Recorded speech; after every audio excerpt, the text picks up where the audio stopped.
Hello, welcome to Austen to the Sixth Degree. I am Emily from Reclaiming Jane. Hello, I'm Lauren from Reclaiming Jane. I am Diane from The Thing About Austen. And I am Zan from The Thing About Austen. Today, we are going to be playing a little bit of a game for you all. We have selected some topics from Austen's works and have also selected some pop culture topics.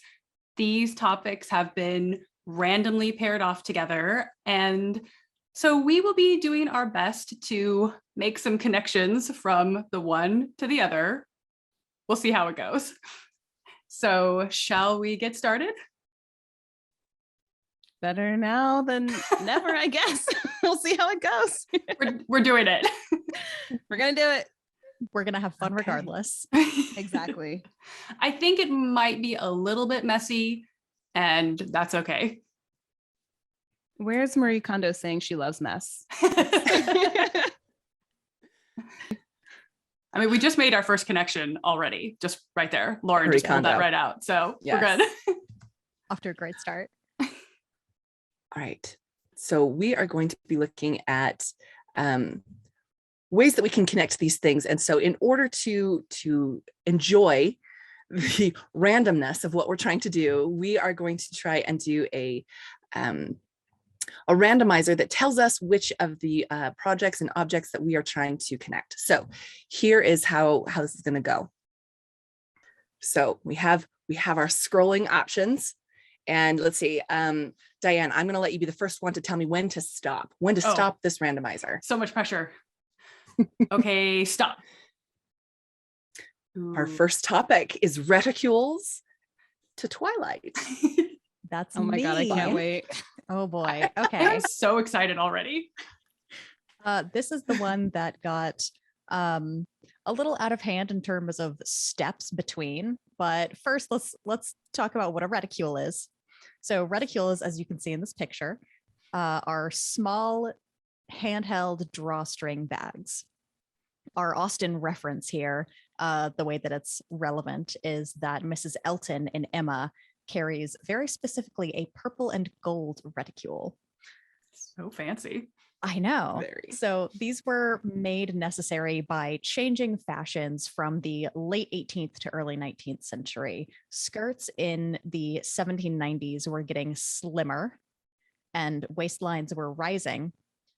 So the big tie-on pockets that you used to wear under your petticoat were no longer really feasible. You can't really tie a pocket up around your ribs. It doesn't work. There wasn't enough fabric to hide them.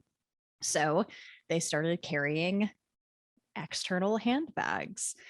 These reticules were usually pretty small, especially when they were carried by fashionable people. So contents were generally limited to essentials like a little coin purse or a fan or maybe some cosmetics. And their styles also, depending on who you are, could range from really simple to extremely elaborate, like Mrs. Elton's fancy purple and gold reticule. All right, so let's get into connecting reticules to Twilight, which I hope everyone knows Twilight. If you don't know the vampire juggernaut of the 2000s, I don't think I can help you here. But let's start connecting. So we're starting with reticules, which are an accessory carried in Emma by Mrs. Elton. Mrs. Elton is married to Mr. Elton, who is a clergyman in the Church of England. The Church of England is what in the 18th century various denominations broke away from. One of those was the Methodists. The Methodist Church, or specifically Reformed Methodism, was where a man called Brigham Young was baptized in the 19th century before he joined the Latter-day Saints movement. Latter-day Saints are also called Mormons, which is the faith practiced by none other than Stephanie Meyer, who is famously the author of Twilight. And that is our connection. Well done. Well done. Oh, I love it. I love seeing that to come together. I'm in awe, really, truly. Some of them felt like a little bit of a stretch, but I made it. I can already tell already that Emily's are way smarter than mine. Just All right. Are we ready to move on to our next option? Let's go ahead and move on. Okay. So let me get the screen share, and then let's see who wants to be the one who chooses the stop this time. I think Emily should get to do it since they just sure. Do that. Okay, Emily, when you are ready. Stop. Oh No. All right, try again. Okay, we'll try again. Stop. Nope. Okay, annuities and Mad Men. Annuities and Mad Men. Oh my, that's me. Okay, this is fine. We're good. I'll be fine. So let's just be clear. I'm going to be the weak link when it comes to, the pop culture references in this group. I don't know. I feel pretty weak. All right, so let's start out. First of all, annuities. What are they? Annuities are basically a form of there's something that would happen in a will or in somebody's lifetime where someone would be awarded a certain amount of money every year, annually. That's where the word is coming from, annually, in order to so the connection here is from Sense and Sensibility. There's a part where at the very beginning of the novel, John and Fanny Dashwood are deciding what, if anything, they are going to do for the Dashwood sisters and their mother.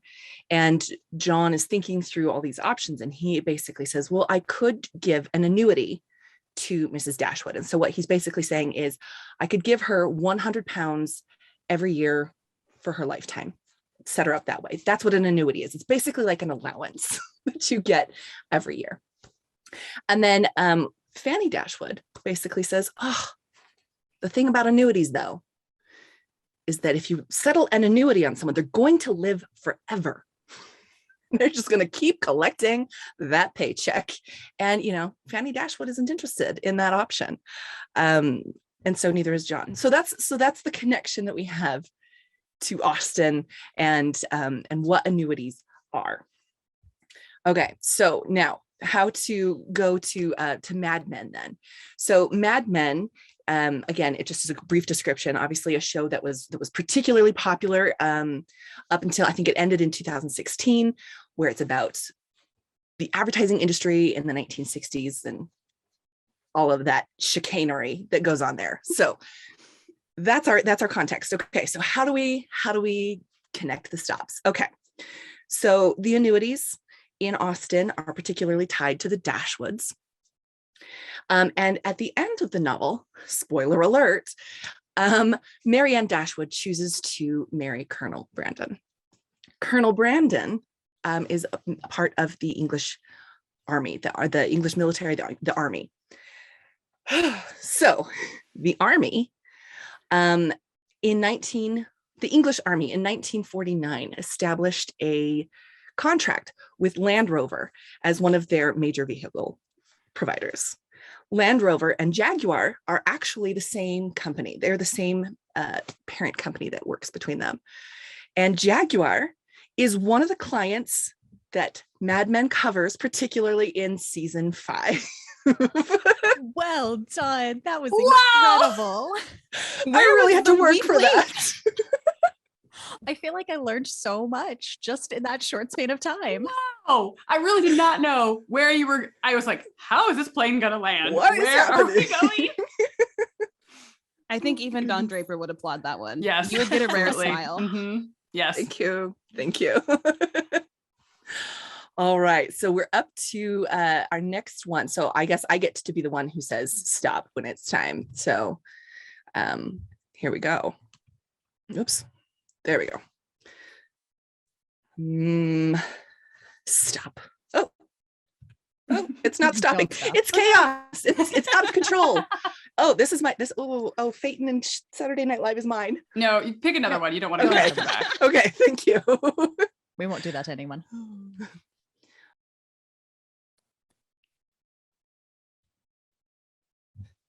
Okay. We're on Gruel and Beyoncé. Ah. Honestly, my Oh. favorite pairing that we have. Those are two things I never thought would be in the same sentence, honestly.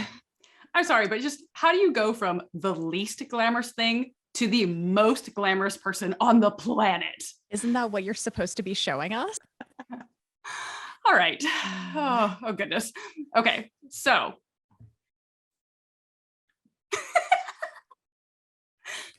gruel, aka Mr. Woodhouse's favorite food. I think the easiest way to set this up is just with a quote from Emma. And this is after John and Isabella Knightley have arrived at Hartfield for a visit at Christmas. And Mr. Woodhouse is very concerned about Isabella being tired after her journey. And he says to her, "You must go to bed early, my dear, and I recommend a little gruel to you before you go. You and I will have a nice basin of gruel together. My dear Emma, suppose we all have a little gruel." It doesn't even sound appetizing. So gruel was a thin or watery porridge, typically made from oats. It was commonly eaten by the poor, but also recommended as a food for those who were ill, as it was considered easy to tolerate. However, it could also serve as a sort of comfort food. And while the most simple recipes were basically just oats and water, you could also serve them kind of more like when we're thinking of oatmeal today as a breakfast, with like dried fruit, nuts, cream. They would even sometimes put like rum or port in there. So other additions that are adding to the flavor and texture of the dish. Definitely not the kind of thin gruel that Mr. Woodhouse has in mind. I'm pretty sure he wouldn't approve of any of those add-ons, but it definitely was an option for people. So, okay, so now connecting gruel to Beyoncé. You have no idea. This was a hard one. Okay, so gruel is a thin porridge made from oats. Oats or oatmeal is a staple breakfast food, beloved by many, including beloved by celebrities. I feel like celebrities are always talking about their favorite ways to eat oatmeal, like in interviews and stuff. Like, if you're reading one of those things or like a celebrity's doing like, "Oh, here's what I eat in a day." It's always like still cut oats with almond milk, blueberries, whatever, like that's like a go-to dish for the celebs amongst us. And if we're talking about celebrities, of course, we're talking about Beyoncé. Because obviously. So, really, I didn't think that I would be able to make that work. And I was like, oh, there's actually less connections there. Like it comes together more quickly than you might suppose. And bonus, apparently Beyoncé ate a lot of oatmeal while she was preparing for her 2018 Coachella performance. So that was like part of her getting ready to be on stage. It was one of her preferred breakfasts. So there you go. Beachella preparation. Yes. Gruel to Beyoncé. There we go. Not as separated Well as done. you might think. So much closer than we all thought.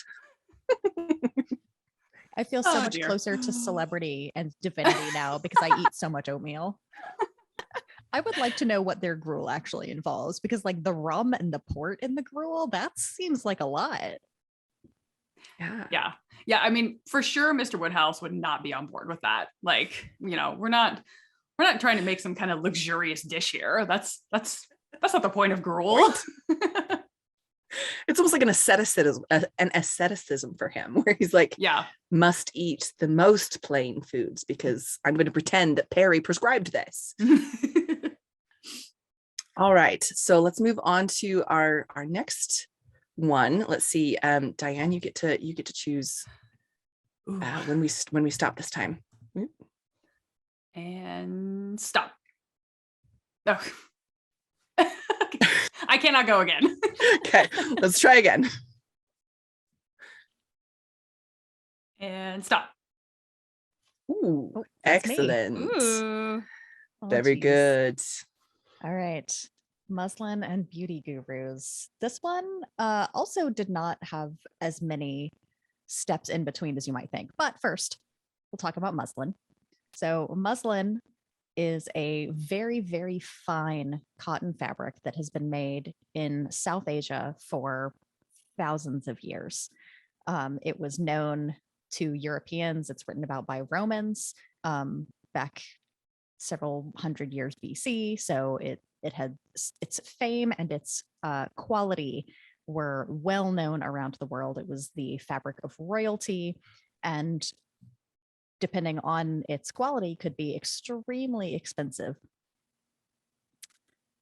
It became popular, unsurprisingly, in Britain at the end of the 18th century when British colonialism and subsequent trade brought new items into the country, and it was really all the rage. Printed muslins were very, very popular at the end of the 18th century, and we see this reflected in Mansfield Park when Fanny is gifted a white muslin gown on the occasion of her cousin Mariah's wedding.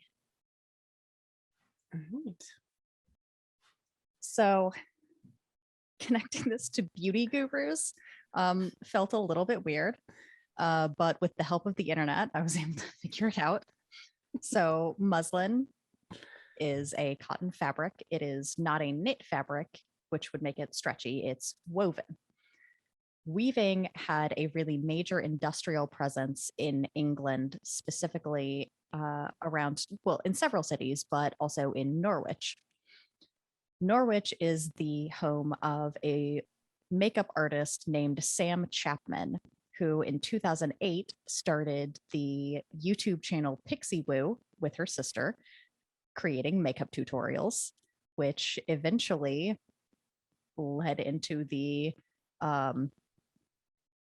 cultural phenomenon that we know today as beauty gurus, who create very often video content, but have also branched out really significantly into a whole industry of making their own products and marketing them through the influence they have online. Brava. The more you know. I'm surrounded by genius today. You know, that's what it feels like. Surrounded by people who know how to use Wikipedia. Yes. You would think that that's a skill that everyone has. However, No, it's not. Yeah, this one was definitely like the weirdest tiny connection that I would not have been able to make on my own, because like, what even is that? But yeah, there's an early beauty YouTuber who was from Norwich. All right. Well, let's go on and let's see, Emily, it's your turn to Okay, stop.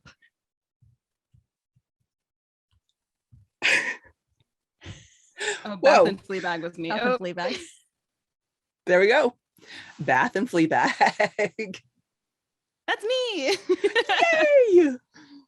Okay, funnily enough, we also have a connection that goes through Norwich. So here we go. Fascinating.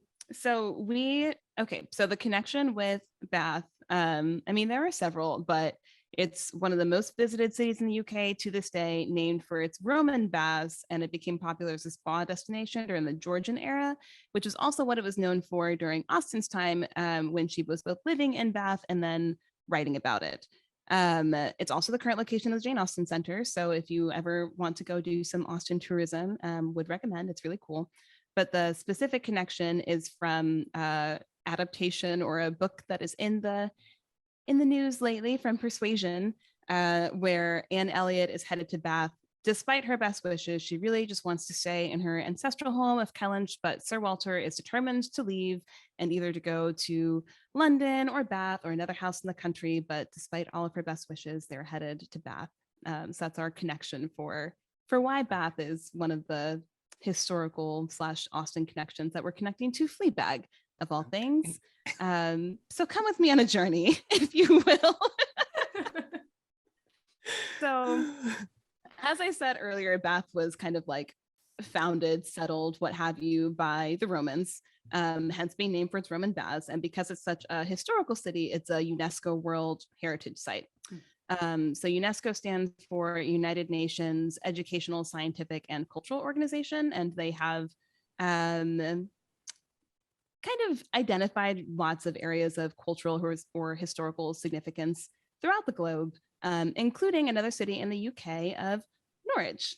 And aside from being allegedly the most complete medieval city in the United Kingdom, it's also the first UNESCO City of Literature in England, and it was named that in 2012. And there's lots of really cool history associated with it, but that is not why it's one of the connections. It is here because it is also the birthplace of one Olivia Colman, who was born there in 1974. And she's known for both her charm and her immense acting talent that she showcased in movies and TV shows such as The Crown and Broadchurch, and of course, Fleabag, where she plays the godmother. That is how you get from Bath to Fleabag. I did not expect Norwich to play such a large part in this game. Right? Right. Okay, we're getting down to the last couple of options where, we're going to try and, eliminate repeats. But yeah, Lauren, you are up.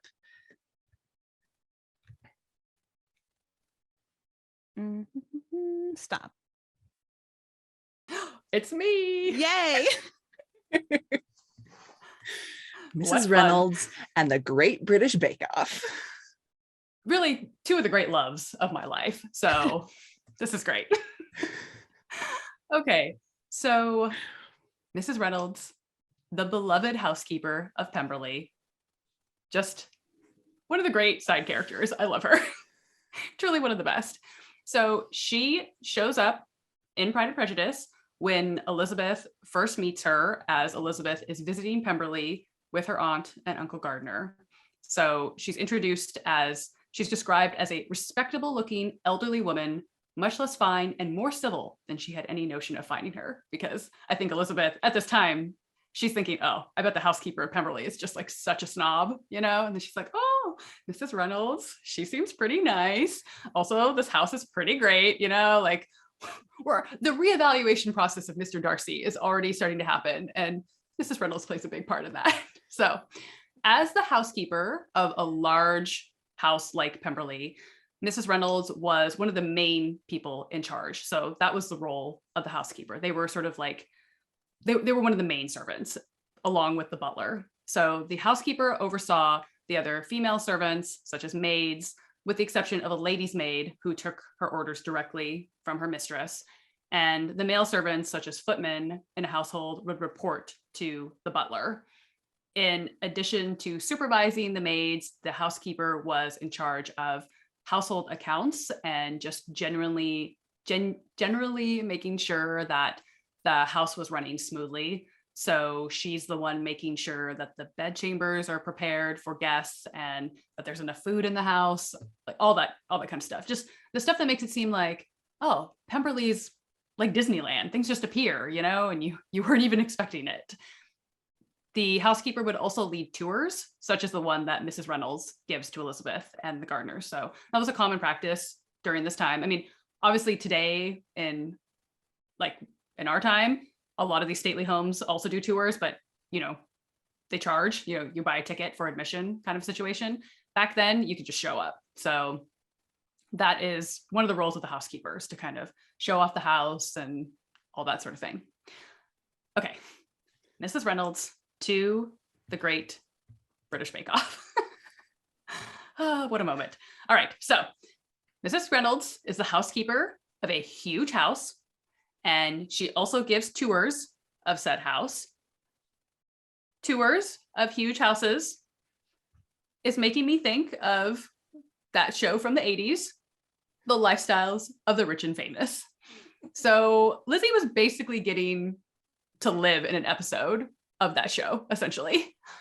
And Lifestyles of the Rich and Famous is an early form, kind of like a precursor, really, to the kind of house envy television that we can now all enjoy just 24/7 through networks like HGTV. HGTV is a sister network to the Food Network. Food Network, I don't know if you know this, it has a lot of baking competition shows, quite a few, which brings us to the ultimate baking competition show, The Great British Bake Off. Excellent. Well done.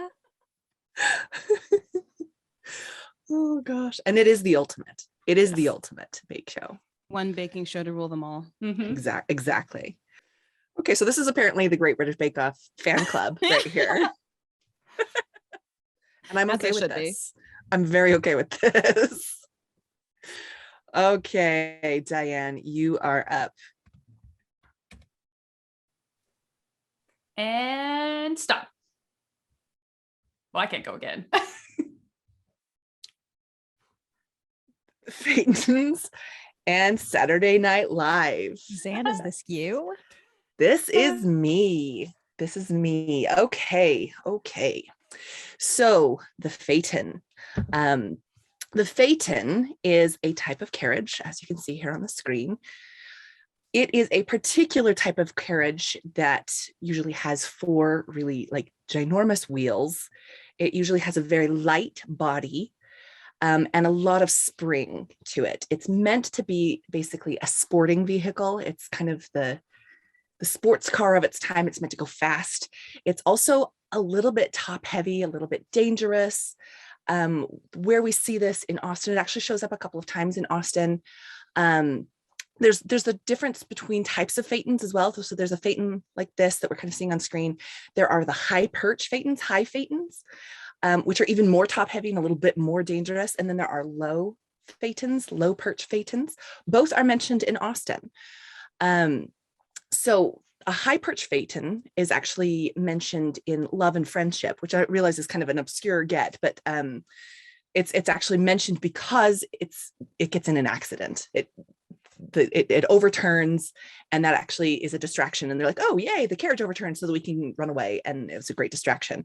So that's living up to that kind of idea of the high perch phaeton being a rather dangerous top heavy vehicle. We also hear about low perch phaetons in Pride and Prejudice.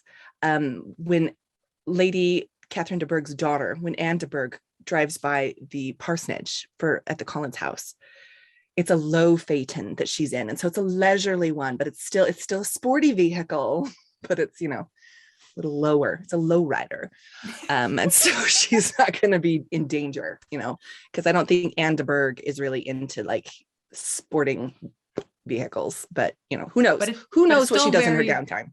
But it's still very trendy and fashionable. Exactly. And that's why she has it. It's probably well overpriced. It probably is incredibly ostentatious, but that is a low phaeton that we get with Anne de Bourgh.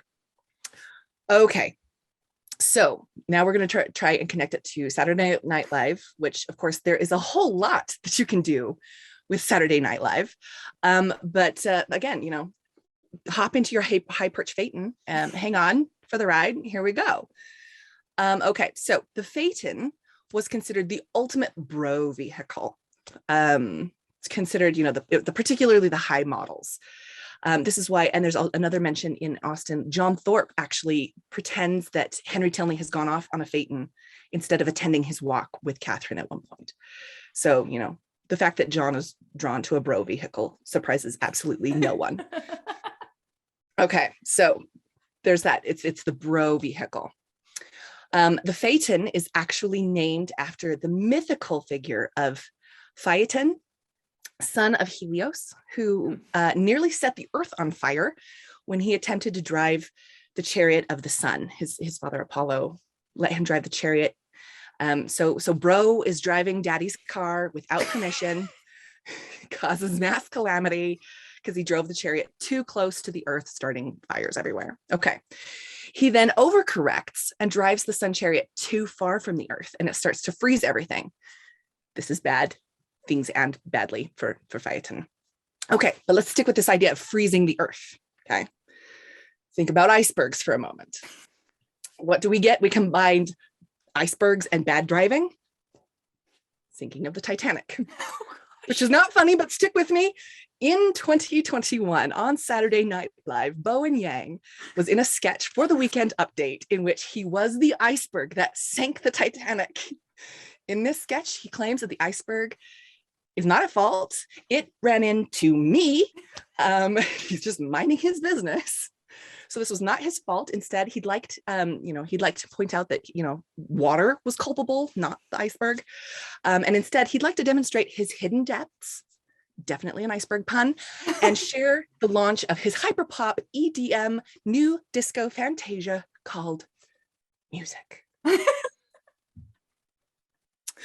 And that's how we go from the Phaeton to Saturday Night Live. Oh. I can say I never in a million years would have anticipated the detour through Titanic. Oh.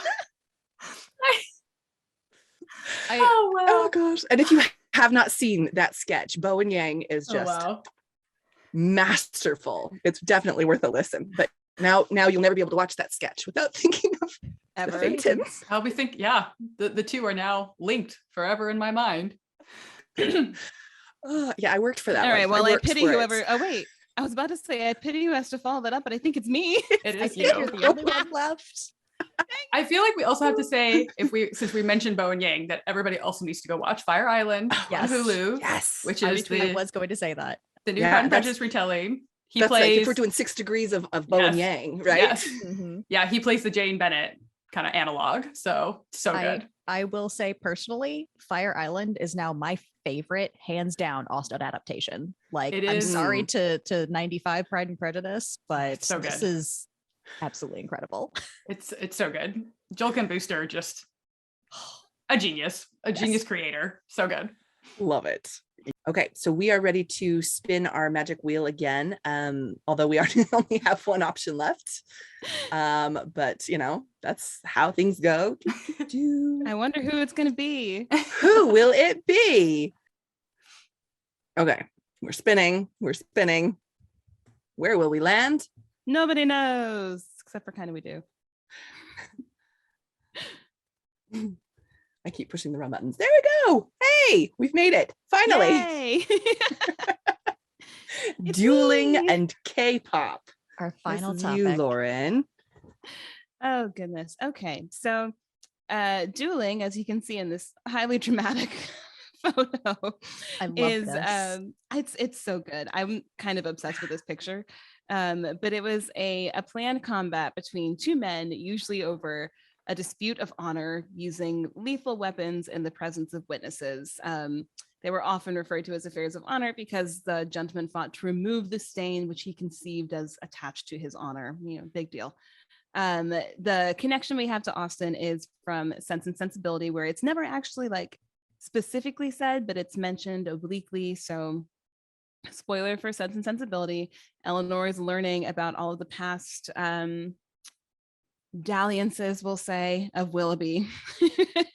And Eleanor is having a conversation with Colonel Brandon about Willoughby's past dalliances, and it turns out that they saw each other after Colonel Brandon found out that Willoughby has, run off and left this woman in a family way. And he says, Eleanor realizes what he's alluding to, and she's, horrified and asks, did you, but stops short of saying duel. And he says, I could meet him no other way. Eliza had confessed to me, though most reluctantly, the name of her lover. And when he returned to town, which was within a fortnight after myself, we met by appointment, he to defend, I to punish his conduct. And we returned unwounded, and the meeting therefore never got abroad. So because neither of them actually got hurt, because apparently both of them are terrible shots, nobody ever knew that they went to go have a duel, and it just became a secret. So that's our connection between Dueling and Austen, and I'm going to attempt to connect this to K-pop of all things. And for those of you who don't know, K-pop is just Korean pop music. It's probably best known in the West for groups like BTS and Blackpink, although there are many, many, many other groups and artists with dedicated fans who will tell you why they are more deserving of recognition than BTS or Blackpink. Not here to debate that today and start a stan war on YouTube, but that is the basic premise of what K-pop is. So dueling, as I said, is lethal combat between two men, could be termed as a martial art, if you will. Martial arts, of course, are just, they can refer to any country's form of warfare or combat techniques, but it's very commonly associated with Eastern martial arts, such as karate and taekwondo, which also, fun fact, happens to be the martial art with which I have personal experience. That's like the fun fact that I used to use all the time in college, is that I have my 2nd degree black belt in taekwondo. So I made this little detour on purpose. What a great way to introduce yourself to new people and be like, I could Oh, crush yeah. you. Oh yeah. Yes. Like Especially in as a- college. yeah, as an icebreaker, I could break you. Anyway, moving on. So Taekwondo was independently developed over 20 centuries ago. It's ancient, but it was only standardized as a system and as something that was commonly practiced in a specific form in the 1950s, when leaders of the Koreas decided that they wanted to create a unified Korean martial art, and it's now the national sport of both North and South Korea. South Korea, of course, is the birthplace of K-pop. And one could also argue that there is an element of martial arts to the competitions that they have on survival shows, which are kind of similar to something like American Idol or the X Factor or something like that, where people battle to become the next Korean K-pop idol. And there you have it. Wow. Very nice. What a journey. I loved that, especially the things we got to learn about Lauren. Because you're basically just a step or two away from K-pop, Lauren, with your taekwondo, with your martial arts. This has been lovely. This is so much fun. I love it. Oh, well, thank you to everybody who joined us for this little journey through Austen and pop culture. Hope you learned some things. Not from any of mine, but I'm sure from everybody else's. Diane, where all can the learned audience some find you and special Zan? Sorry, what? Oh, I said, Diane, where can the audience find you and Zan? They can find us at The Thing About Austen on Instagram or Austen_things on Twitter. That's where we live. That's right. So where can people find Reclaiming Jane online? They can find us at Reclaiming Jane on Instagram and on Twitter. And if you're on Facebook, it's Reclaiming Jane Pod. And it's also reclaimingjanepod.com if you want to find all of our transcripts and listening links. Perfect. Yay. Thanks for coming. Bye. Bye. Awkward wave.